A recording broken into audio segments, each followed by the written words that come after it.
Hello everyone, welcome back to my channel. সবাইকে জানাই শুভ পঞ্চমী। তো পঞ্চমীর দিন রাত্রি 10টার পর আমরা ঠাকুর দেখতে বেরিয়েছিলাম।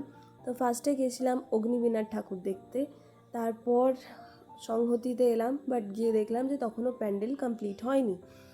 আর তারপর চলে গেলাম বিপিনপুরের প্যান্ডেলটাও খুব সুন্দর হয়েছিল, ঠাকুরটাও সব প্যান্ডেল আর ঠাকুর এবছর খুবই ভালো হয়েছে, আর লাইটিংগুলোও খুব সুন্দর করেছিল।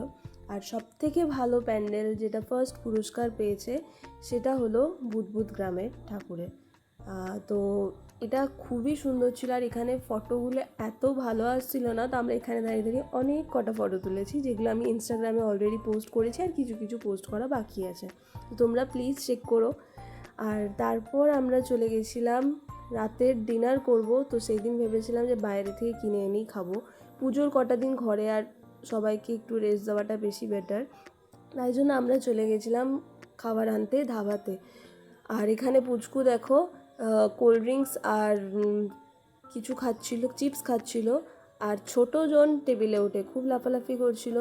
তারপর আমরা খাওয়ার নিয়ে এবার বাড়ি ফিরছি। আর পঞ্চমীর দিন সন্ধেবেলা খুব বৃষ্টি হয়েছিল, তাই জন্য রাস্তাঘাটের এরকম অবস্থা। তো তারপর আমরা ছাত্র সমিতির ঠাকুরটা দেখলাম, প্যান্ডেলটা ঠাকুরটাও দুটোই ভালো হয়েছিল।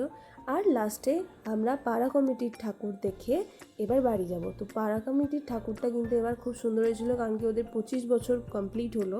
তো মহাভারতের থিম করেছিল, যেটা খুব সুন্দর হয়েছে। আমার এবারের প্যান্ডেলটা সব থেকে বেশি ভালো লেগেছিলো। তো যারা যারা দেখেছো তারা তো জানোই, যারা এখানকার, আর যারা বাইরে থেকে আমার ভিডিওটা দেখছো তো তোমরা আমার ভিডিওর মাধ্যমে প্যান্ডেলগুলো দেখে নাও। আর কেমন লাগলো আমাদের বুদবুদের পুরো পুজোর প্যান্ডেল ঠাকুর, তোমরা প্লিজ কমেন্টে জানাও। ভিডিওটা ভালো লাগলে লাইক কমেন্ট শেয়ার করতে ভুলো না, আর আমার চ্যানেলটাকে সাবস্ক্রাইব করে দিও। তো লাস্টে কিছু একদম বাড়ি ঢোকার আগের মুহূর্তে আরও কয়েকটা ফটো তুলে নিলাম। তো চলো ভিডিওটাও এখানে শেষ করছি, বাই।